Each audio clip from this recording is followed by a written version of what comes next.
কোরআন পড়ে আমল করো জীবন গড়ার তরে, আধার কেটে উষার আলো আসবে নতুন করে। নাহমাদুহু ওয়া নুসাল্লি আলা রাসূলিহিল কারীম। আউযু বিল্লাহি মিনাশ শাইতানির রাজীম। বিসমিল্লাহির রাহমানির রাহিম। রব্বি ইশরাহ লি সাদরি ওয়া ইয়াসসির লি আমরি ওয়াহলুল উকদাতাম মিন লিসানি ইয়াফকাহু কওলি। বিসমিল্লাহির রাহমানির রাহিম। কুল জাআল হক ওয়া যাহাকাল বাতিল ইন্নাল বাতিলা কানা যাহুকা। সাদাকাল্লাহুল আলিয়্যুল আযীম ওয়া সাদাকা রাসূলুন নবিয়্যুল কারীম। মুহসিনিন কিরাম, বিসমিল্লাহির রাহমানির রাহিম। ওয়া হিয়া তাজরি বিহিম ফি মাওজিন কাল জিবাল ওয়ানাদা নূহ ইবনুহু ওয়া কানা ফি মাযিলিন ইয়া বুনাইয়া আরকাব মানা ওয়ালা তাকুম মাআল কাফিরিন। বোঝা যাচ্ছে যে ওই যে বন্যা চলছে, কাফেররা উনি যখন একটা বিরাট নৌকা বানাচ্ছিলেন আল্লাহর আদেশে, তারা ঠিককারি করছিল। তারপরে যখন চুলার থেকে বন্যার পানি উঠতে শুরু করলো এবং বন্যায় সালেহ হয়ে গেল, সেখান থেকে এটা হচ্ছে।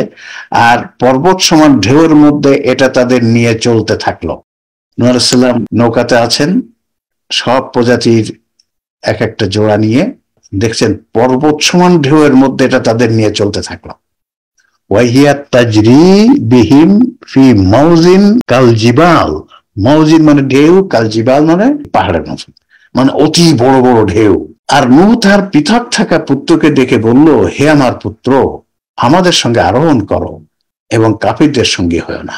আমরা জানি যে নূহ আলাইহিস সালামের ছেলে ঈমান আনে নাই, সে কাফেরদের দলেই ছিল। সে ওই বন্যাতে সাঁতরাচ্ছে আর কি প্রথম দিকে।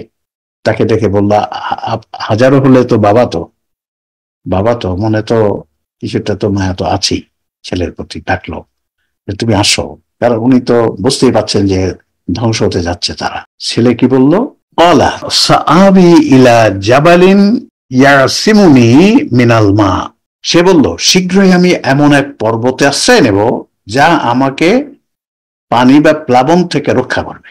ছেলে বাবার কথা না মেনে বলছে, না রে রাখেন আপনার এইসব, ঢেউ উঠো, আমি একটু সাঁতরে যে বড় একটা পাহাড়ে উঠে পড়ব, তখন আমাকে এইসব প্লাবন টাবন কিছুই করতে পারবে না। আল্লাহকে তো বিশ্বাস করে না, কাজে আল্লাহ যে করতে পারেন সেটা সে বিশ্বাস করছে না।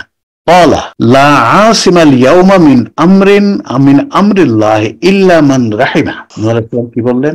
আজ আল্লাহর হুকুম থেকে রক্ষা করার কেউ নেই, তবে যাকে আল্লাহ দয়া করবেন সে ছাড়া। ইল্লা মান রাহিমা, আল্লাহর এই যে বিপদ দিয়েছেন, আযাব দিয়েছেন, এর থেকে রক্ষা করার কেউ নেই। খালি আল্লাহ যদি কাউকে দয়া করেন, কাউকে রক্ষা করতে চান, he will able to do it. ওয়া হালা বাইনাহুমাল মাউজু ফাকানা মিনাল মুগরাকিন। এরপর ঢেউ তাদেরকে বিচ্ছিন্ন করে দিল। ওয়া হালা বাইনাহুমুল মাউজু মানে এত বড় ঢেউ আসতে লাগলো, ছেলে বাবা আলাদা হয়ে গেল ঢেউয়ের কারণে, এবং সে নিমজ্জিতদের অন্তর্ভুক্ত। দেখেন এই শব্দগুলো কত সহজ, এখানে ডিটেইল ব্যাখ্যা করার তো অনেক কথা বলার কোনো দরকার নাই। আমি অনেক সময় দেখছি যারা তাফসির করেন, আমরা তাদের তাফসির করতে যে এমন কথা বলে যাচ্ছেন অনেক দূরে যে আসল কথাটা থাকছে না। এমন ব্যাখ্যা নানা দিক থেকে অনেক কথা 1 ঘন্টা ধরে বললেন, কিন্তু আসল কথাটা ঠিক হলো না, আসল কথাটা শেখানো হলো না। আল্লাহ এই জন্য, যেটা আমরা বললাম, মৌলিক কথা অমৌলিক কথা বলেনই নাই এবং নিষেধ করেছেন যে অমৌলিক যে আমি কোরআনে বলিনি এটা নিয়ে জিজ্ঞাসা করো না, তাহলে তোমরা কষ্ট পাবা। সেই 5-101-102 নম্বর আয়াত। এবং সেখানে উদাহরণও দিয়েছে যে ইহুদি জাতি এরকম অমৌলিক কথা জিজ্ঞাসা করে করে পরে কাফের হয়ে গেছে। আমরা সেই যেটা আবার আমি বলতে চাই, আপনারা একটা আয়াতের সূক্ষ্ম ব্যাখ্যার দিকে যাবেন না। আল্লাহ যেখানে উল্লেখই করেননি সেখানে আমরা কেন দিকে যাব? দিকের ব্যাখ্যা মানুষের মাথায় ব্রেন আছে, তারা নিজে নিজে করে নিবে। সূক্ষ্ম ব্যাখ্যাগুলো যদি একটু ভুল হয় তাতেও অসুবিধা নেই, আমরা যেন মূল কথাগুলো হারিয়ে না ফেলি।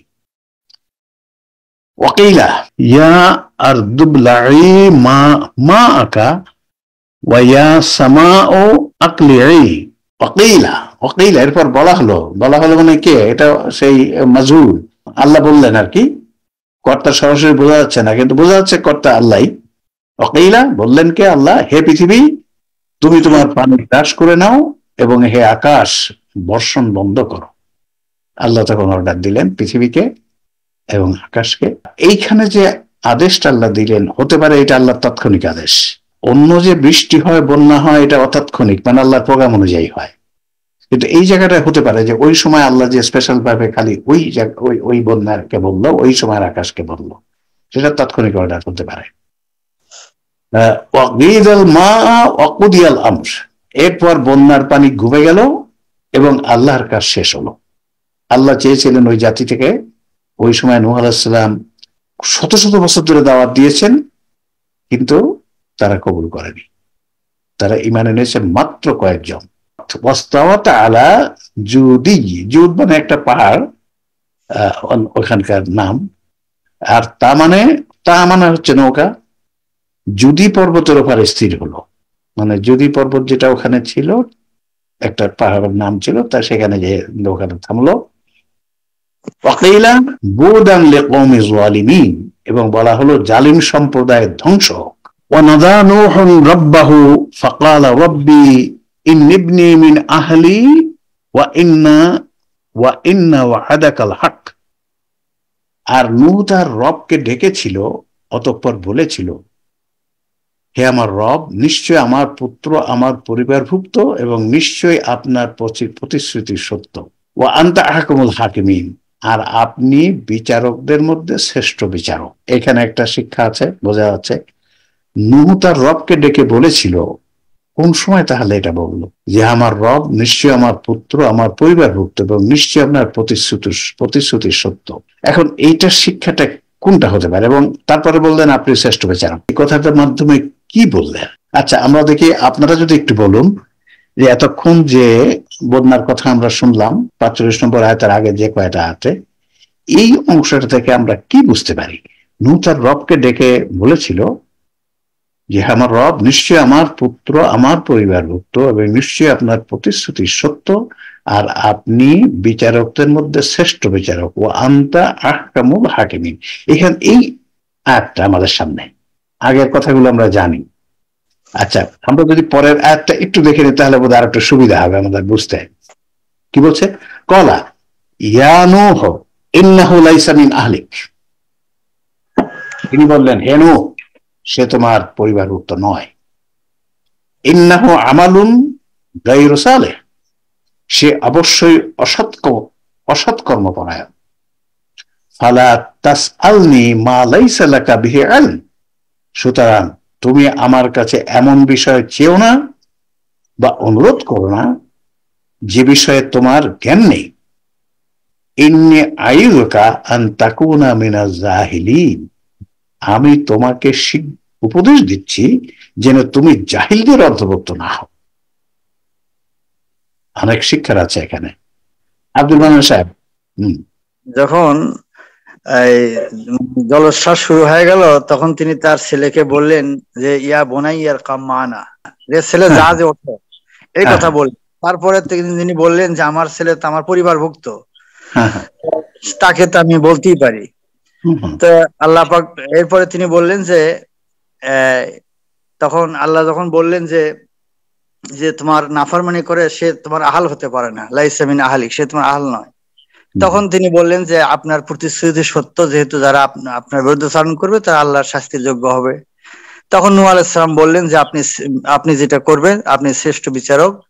এই কথা তাহলে বোঝা যাচ্ছে যে বাবা ছেলের জন্য আল্লাহর কাছে আবেদন করেছিল যে আমার ছেলে আমার পুত্র, কাজে তাকে ডুবাই মেরান না, তাকে একটু বাঁচিয়ে রাখেন বা এরকম কিছু, তাই তো? আপনি এরকম বলছেন, তাই না? জি জি, সেটাই। তখন আল্লাহ বললো, না, সে তোমার পরিবারভুক্ত নয় এবং সে এমন কাজ করেছে, অনশ্রেমিক কাজ করেছে, যে তুমি দাওয়াত দিছো তার বিপরীতে অনেক কাজ করেছে, তার তো তুমি সবকিছু জানো না। তাহলে এখান থেকে শিক্ষাটা কি হলো আব্দুল মান্নান সাহেব?